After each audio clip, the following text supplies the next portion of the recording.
뉴스의 진수를 보여주는 인터뷰 뉴진수.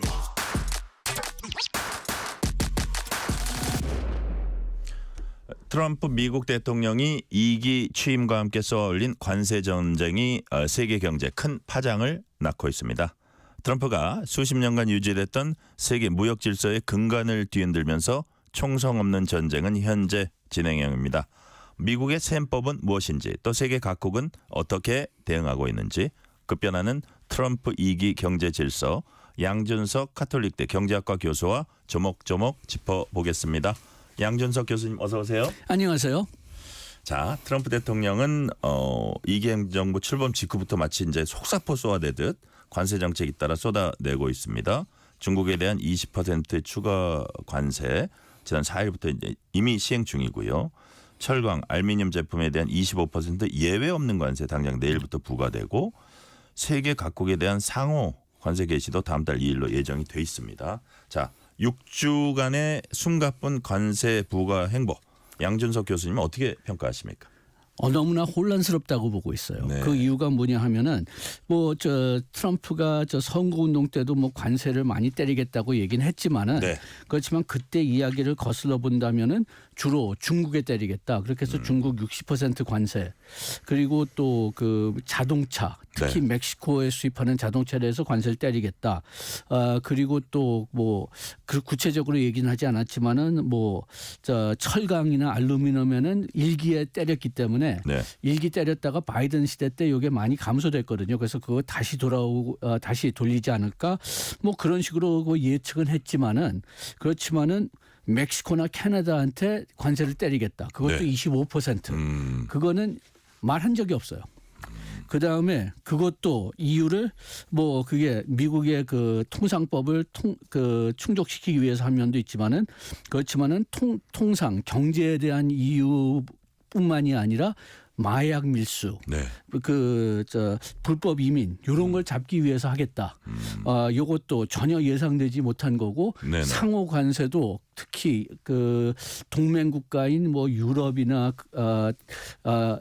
일본 같은데 매긴다고 하는 것도 네. 전혀 언급이 없었던 부분이고, 불만은 있었지만은 그래가지고선 그렇게 관세를 때리는 관세를 때리는 품목이 생각보다 훨씬 더 많았고, 거기에 또 이번에 캐나다, 멕시코 관세를 보면은 부과하겠다고 했다가 바로 전날에 유예시키거나, 네. 아니면 때린 다음에 이틀 후에 또 유예시킨다거나, 그렇게 올락갈락하는 상당히 혼란스러운 모습을 계속 보여주고 있는 것 같고요.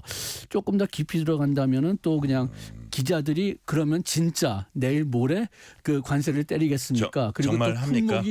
품목이 네. 뭡니까? 그리고 또 품목에 따른 관세율이 뭡니까? 물어보면은 하루 이틀 전에 물어봐도 아직 모르겠다고 대답하는 경우들이 또 많았거든요. 아, 그래요. 그래가지고선 굉장히 혼란스럽다. 즉흥적인 예. 측면도 있다. 예, 그래서 이게 일부러 계획대로 혼란스럽게 하는 거냐, 아니면은 진짜 계획하지 않아서 혼란스러운 거냐, 그게 지금 논란 대상입니다. 아, 그래요. 자, 1930년대 미국이 고관세 장벽을 세운 적이 있습니다. 대공황 발발 직후였어요. 자, 트럼프 대통령이 지금 꺼내든 관세 카드가 대공황 때하고는 많이 다릅니까? 어떻습니까? 조금 더 거슬러 올라가는 게 좋을 것 같아요. 그래요? 트럼프가 취임된 다음에, 그다음에 아직 임기 시작되기 전이지만은, 그렇지만은 당선된 다음에는 네네. 미국의 황금기가 1870년서부터 1910년이라고 얘기했습니다. 예. 그때가 관세가 굉장히 높았던 때고, 그다음에 지금하고 상황이 많이 다르지만은 이때는 관세하고 네. 특수 소비세만 가지고 중앙 정부를 운영했어요. 그 근본적인 이유는 그때는 정부가 군대도 훨씬 작았고, 네. 지금 같은 후생 복지 제도가 없었고, 미국도 그때는 철도가 세워지는 시대니까 미국이 그때까지는 아직까지도 하나의 국가라고 보기보다는 여러 개의 주들이 네. 거의 독립적으로 생활하는 그런 상태라고 보는 게 더 좋기 때문에 그 관세 수익만 가지고도 국가를 운영하기가 충분했었거든요. 네네. 그런데 이때 나중에 대통령이 됐지만 맥킨리라는 사람이 의회 의원 때서부터 굉장히 고관율 고세율 관세를 통과시켰습니다. 네네. 의회에서 네. 의회에서 주도적인 역할을 했고 이 사람이 나중에 대통령이 됐는데 그런데 대통령이 될 때 상당히 높은 수준의 관세를 유지했고 아까 얘기했지만 중앙 정부 다 관세 수익으로 운영했는데 그런데 도중에 경기 침체가 됐어요. 네. 어쨌든 지금 이 맥킨리 대통령이 그 관세뿐만이 아니라 그 미국 영토도 일부 확장시켰고 파나마 운하를 짓는데도 좀 역할을 했고 그렇기 네네. 때문에 그 트럼프의 일종의 영웅이라고 하더라고요. 자기가 그래요? 존경하는. 그렇지만은 그 경기 침체를 겪으면서 맥킨리 대통령 그 하반기에 다시 관세가 떨어지다가 그러다가 1929년에 그 미국 주식시장이 폭락하면서 경제 공황이 생기고 네. 그 다음에 그 지금 말씀하신 1930년대 스무트 홀리 관세가 올라가죠. 네.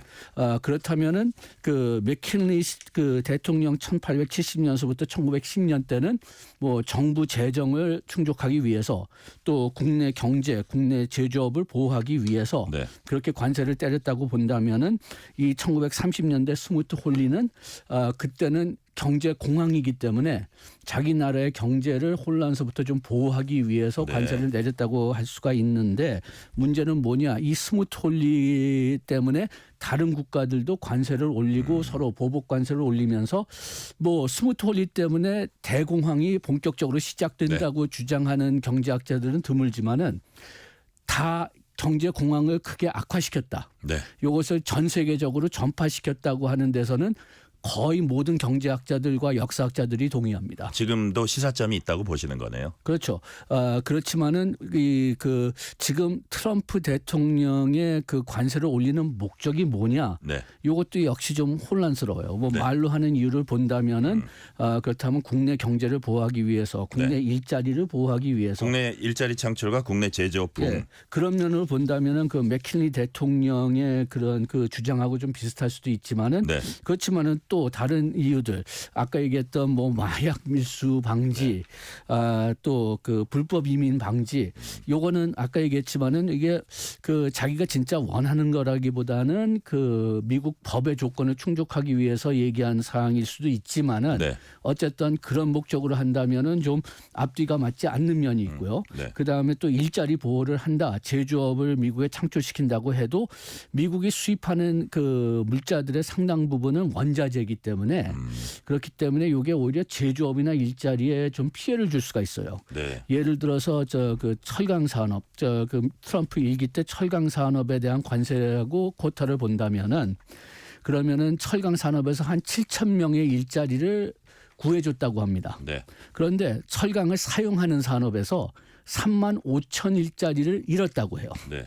그래가지고선 역시 좀 앞뒤가 맞지 않고 그렇다면은 이게 재정 수익을 위해서 이렇게 그 관세를 올리느냐 뭐 그렇게도 뭐 트럼프가 얘기한 적이 있는데 오히려 관세를 너무 높이면은 그 관세 수익이 줄어들거든요. 사람들이 수입품을 안 사기 때문에. 네. 그래가지고선 이것도 좀 앞뒤가 맞지 않는 것 같고 궁극적으로는 지금 트럼프가 하는 말을 그대로 들어본다면은 좀 목적이 뭔지 파악하기가 굉장히 어렵습니다. 네. 자, 트럼프 정책 가운데 특히 이제 상호 관세, 우리가 그냥 추측하는 상호 관세 개념하고 좀 다르다고 해요. 이게 자유 무역 질서 뒤흔드는 조치다 이런 얘기가 많은데 트럼프가 얘기한 상호 관세 무슨 뜻인지 왜 이게 자유 무역 질서를 흔드는 것인지 그 부분은 짧게 좀 설명해 주세요. 예, 상호 관세를 우리가 보통 생각한다면 네가 먹는 그 관세율하고 내가 먹는 관세율하고 똑같게 한다. 그러니까요. 예, 우리는 상식적으로 그렇게 생각하잖아요. 그리고 또 미국의 요게 상호 무역 법안 1934년에 나온 법이 있는데 그게 그런 조건을 쓸 수 있다고 그 네. 법에서 쓰고 있는데 이게 원래는 아까 얘기했던 스무트 홀리 관세를 줄일 때 쓴 겁니다. 그래서 네가 관세 내리면 우리도 내리겠다는 방법으로 쓰는 건데 트럼프는 지금 그 반대로 가는 거죠. 네네. 그런데 문제가 뭐냐? 이게 WTO나 그 국제협정 원칙하고는 좀 다릅니다. 거기서는 최혜국 원칙, MFN 원칙이라고 하는데 그거는 모든 국가들한테 관세율은 내가 정하지만은 네. 그렇지만 내가 일단 정하면은 모든 상대 국가들한테는 다 같은 관세가 돼야 된다. 관세율이 돼야 된다. 다만 예외는 FTA나 아주 가난한 국가에 대해서는 예외적으로 좀 관세를 거기보다 내릴 수가 있다는 게 네. 그게 국제 원칙인데 여기서는 각 국가마다 다른 관세율을 세운다는 거죠. 네네. 그렇게 해서 요게 법 원칙에 불합리할 수도 있지만은 그렇지만은 또 더 계산하는 것도 상당히 복잡할 수가 자, 있습니다. 예컨대 우리나라 같은 경우는 미국하고 거의 무관세로 대부분 하고 있는데 그런 부분을 상호 관세로 하겠다고 해요. 그게 결국은 이게 무관세 하는 것도 미국에 되게 불리한 거다. 그러니까 이거를 미국에 우리가 보기에는 유리하게 고치는 게 제대로 된 상호 관세다. 이런 개념인 것 같더라고요. 그런 개념인 것 같은데 문제는 뭐냐 하면은 네. 그렇게 하니까 아까 얘기했지만 우리나라 계산으로는 네. 지금 미국에 대한 그 관세가 0.76% 가중 평균 관세가 0.76%라고 하니까 네. 그쪽에서 아무리 많이 때려봤자 뭐 1% 때리는 거예요. 1%도 안 되는 거죠. 그러니까 여기서 트럼프 행정부에서 뭘 가지고 끌어왔느냐? 네. 부가가치세를 가지고 끌어오는 겁니다. 네네. 우리나라는 부가가치세 제도가 있어요. 그게 10%입니다. 미국에는 부가가치세도가 없고 그 대신 그거하고 거의 비슷한 그 판매세, sales tax가 있어요. 네. 그거는 주마다 다릅니다. 그렇지만은 주로 한 뭐 4%서부터 한 8%, 일부 도시는 그것보다 좀 더 높고요. 그렇지만은 그 트럼프 지금 어떻게 계산할지도 지금 잘 안 나왔어요. 그렇지만은 계산식을 보면은 이 sales tax는 그 관세로 보지 않을 것 같습니다. 그런데 그 부가가치세가 지금까지는 관세하고 다르다. 그런 원칙으로 진행되고 있고 모든 국가들이 거기에 동의하고 그 부가가치세를 쓰는 나라들이 훨씬 더 많아요. 네. 그럼에도 불구하고 부가가치세를 관세로 치겠다고 하면은 그러면은 미국이 그 관세 그런 식으로 관세 계산하면은 더 높게 나오죠. 그 우리가 순수하게 관세라고 부르는 그 평균을 생각한다면은 이게 미국에 대한 가중 평균은 아니지만은 그렇지만 국제적으로 본다면은 유럽 같은 경우 네. 유럽의 그 가중 평균 유럽의 가중 평균 관세가 미국의 가중 평균 관세보다 더 낮습니다. 그러니까 만약 상호 관세를 부과한다고 하는데 그게 우리가 법적으로 생각하는 그 국제 협정에서 나오는 관세로 한다면은 미국이 때릴 이유가 없죠. 네. 그러니까 부가가치세를 끌고 오는 거죠. 그래요. 자, 교수님. 아까 이제 예를 들어서 트럼프는 국내 일자리 창출하고 자기가 이제 대선 과정에서 공약한 겁니다. 국내 제조업을 살리고 메이드 인 USA 뭐 시나리오를 갖고 있다고 하는데 아까 그렇지만 하다 보면 이게 국내 일자리에 피해를 줄 수도 있다는 가능성 말씀하셨고요. 또 근데 이 글로벌 공급망 구조라는 게 되게 촘촘하게 세계 자본주의의 분업이라는 측면에서 우리가 이해가 될 수 있는데 그런데 트럼프가 관세 무기로 세계 자본주의 분업 구조를 뒤흔드는 데는 이게 한계가 있는 거 아니에요? 한계가 있다고 보고 있습니다. 그런데 지금 이렇게 그 새로운 그 공급망 제도를 만들고 싶다면은 네. 그러면은 미국이 계속 관세를 유지해야 되거든요. 네. 반도체를 예로 든다면은 지금 미국에서 반도체를 만들면은 우리나라나 대만에서 만드는 반도체보다 가격이 한 20 내지 40% 더 높게 나온다고 요거는 미국 정부에서 계산했어요. 그 바이든 행정부지만 네. 그렇게 되니까 만약 미국의 그 반도체를 만들고 싶다면은 관세를 뭐 최소한도 20% 네. 많으면은 40% 이상으로 계속 유지를 해야 된다는 거죠. 그렇다면은 미국 내 반도체 가격이 그 정도 올라간다는 거죠. 예, 예. 그렇게 된다면은 뭐 미국 소비자들 뭐 피해도 뻔하지만은 그렇지만은 뭐 AI 연구나 그런 데도 그냥 피해가 갈 수 있기 때문에 그렇기 때문에 궁극적으로는 이 관세를 계속 유지시켜야지만 이 공급망 제도가 깨지는데 네. 그걸 계속 할 수 있을까? 현실적으로. 현실적으로요. 그래서 뭐 트럼프가 나오면 그 다음 대통령이 바꿀 가능성이 크지만은 그 이전에 그 만약 그 인플레이션이나 뭐 이런 피해가 너무 크다면은 트럼프 행정부가 할 수 없이 네. 관세를 줄여야 되지 않을까 뭐 그런 생각도 좀 있습니다. 네. 정작 우리가 궁금한 거면 과연 우리나라 경제에 이게 어떤 영향을 끼칠까 부분이거든요. 그 부분 어떻게 분석하고 계세요? 우리나라가 관세는 언젠가는 맞을 겁니다. 네. 우리가 언제까는 맞을 건데 아까 얘기했지만은 뭐 이걸로 안 되면은 저걸로 그렇게 해서 관세를 때리고 있거든요. 그리고 처음에는 우리나라에 대해서 그렇게 많이 언급하지 않았지만 지금은 반도체에 네. 대해서 또 우리나라 국방 그 뭐 트럼프 얘기로는 우리나라 국방을 해주고 있는데 그런데 지금 무역 적자다 미국이. 그리고 또 그 통계를 국방과 보면 연계. 그 국방과 연계도 있지만 또 우리나라의 그 무역 우리나라 입장에서 보면 무역 흑자죠. 네. 이게 지금 계속 커지고 있다.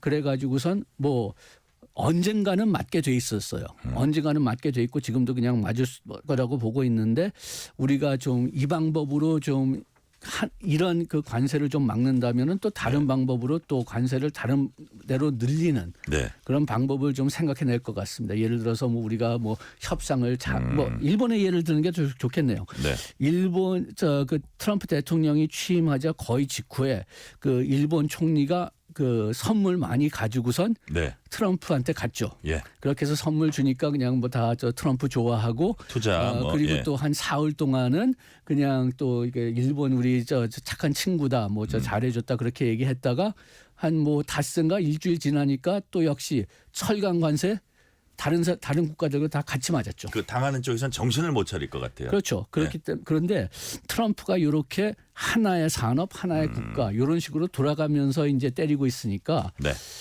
지금 상당히 많은 사람들 생각으로 우리가 그 미국하고 그런 큰 딜을 할 수 있지 않겠느냐 생각하는데 제 생각으로는 그거는 잘 안 될 것 같아요. 왜냐하면 네. 우리가 큰 딜을 했다. 그렇게 해서 일단 지금 현재 관세는 막았다. 그랬더니 뭐 한 달 지난 다음에 다른 관세를 때리려고 하면은 우리 딜하지 않았느냐? 그랬더니 트럼프는 그래. 그래서 그 전에 안 해줬잖아. 네. 그런데 지금은 딴 거니까 또 줘라. 그렇게 끌려다닐 것 같아요. 네. 자, 가장 큰 관심사는 역시 미중 무역 갈등 이 와중에 어떻게 전개될지 여부 이제 세계가 주목하고 있습니다. 미중 정상은 오는 6월에 회담할 거란 관측도 일부 나오고 있는데 제가 사실 정확하게 8년 전에 그 시진핑과 트럼프가 정상회담을 마이애미에 미국 네. 플로리다 마이애미에 마라라고 리조트에서 했거든요.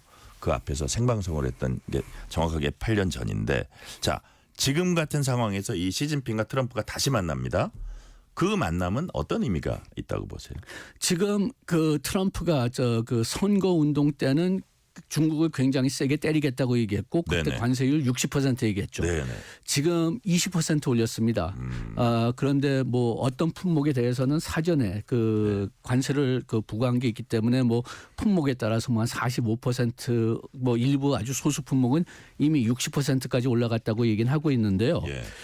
그렇지만은 캐나다하고 멕시코는 그렇게 세게 그 한꺼번에 때렸는데 중국은 왜 이렇게 좀 느슨하게 하느냐? 네. 왜 이렇게 좀 어떻게 본다면은 전략적으로 하고 있느냐 그런 그래요? 의문이 좀 예. 많거든요. 예, 왜 그래가지고선 그럴까요? 일부 사람들은 이게 중국하고 어떤 큰 딜을 지금 찾는 게 아니냐 그런 얘기를 하고 있고 그렇게 본다면은 지금 이제 딜하러 간다고 볼 수가 있고 트럼프 일기도 더 큰 본다면은 틀의 딜이 있다. 예, 그러니까 트럼프 일기를 본다면은 중국에 계속 관세를 때린다고 했지만 2년 동안은 그 관세를 때리지 않았어요. 네. 그러면서 중국이 미국 농산품 사게 그리고 또 트럼프 개인적으로는 트럼프 회사들이 중국의 상표권을 얻을 수 있게 그렇게 딜을 한 다음에 예. 좀 있다가 그 한 2년 차인가 3년 차에 가서 관세를 때렸죠. 트럼프가 자기 일을 전폭적으로 지지했던 주에서 나는 농산물 사주는 걸 되게 좋아한대요. 그렇죠. 그런데 지금 문제가 뭐냐. 그렇게 관세를 때렸더니 또 중국이 보복 조치를 하면서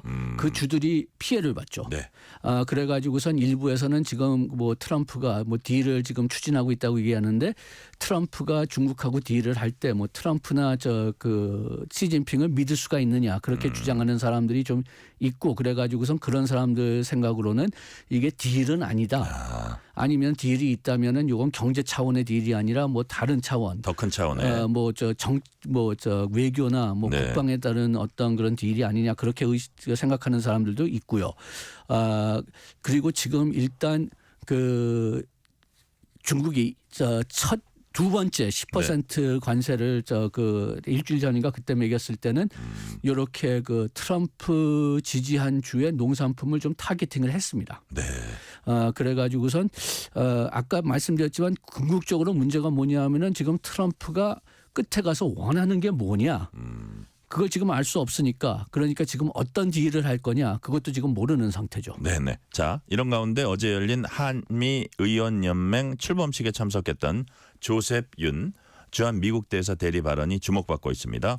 미국의 가장 큰 경쟁국은 중국이다. 뭐 이건 알고 있던 건데 그다음에 무슨 얘기를 했냐하면 통상 안보 분야에 있어서 중국과 관련한 한국의 입장이 미국과 완전히 일치할 필요가 있다. 이 얘기를 했어요. 미국 편을 확실히 들라 뭐 이런 뜻인가요?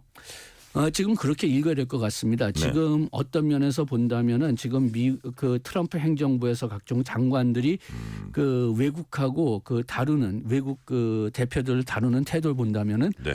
진짜 너 우리한테 한 100% 따르지 않으면은 피해를 받는다. 네. 그러니까 우리 꼭 100% 따르라. 그런 선언을 뭐 그 우크라이나에도 했었고 캐나다에도 했었고 멕시코에도 했었고 콜롬비아도 했었고 그래가지고선 그런 위협을 지금 주는 것 같은데 문제는 뭐냐 지금 그 시작이고 네. 그리고 또 지금 현재로는 지금 미국 경제가 강하기 때문에 저 그 카드를 다 뭐 미국이 가지고 있으니까 이렇게 세게 나올 수가 있어요. 네.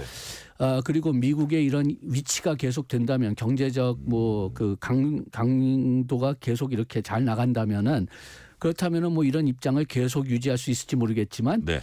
만약 지금 염려하는 대로 미국 경제가 이런 관세나 뭐 이런 혼란스러운 경제 정책으로 미국 그 성장이 둔화된다면은 이런 태도를 유지할 수 있을까? 네. 그리고 또 유럽 같은 경우는 이렇게 강하게 태도가 나오니까 오히려 반발을 하고 있죠. 그렇죠.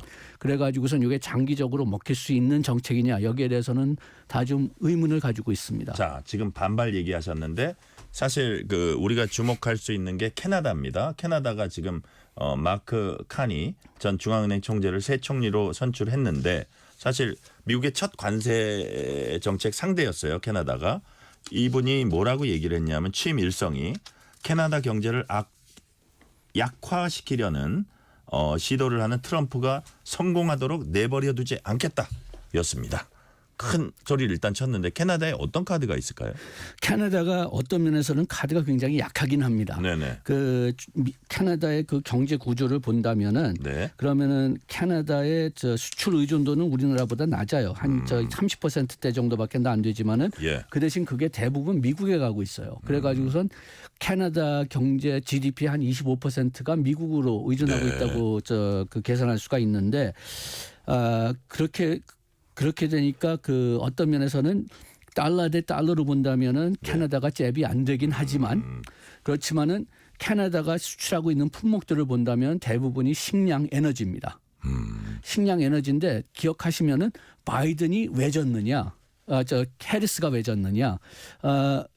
음식 그 식품 인플레이션율하고 에너지 인플레이션율이 너무 높기 때문이었거든요. 예.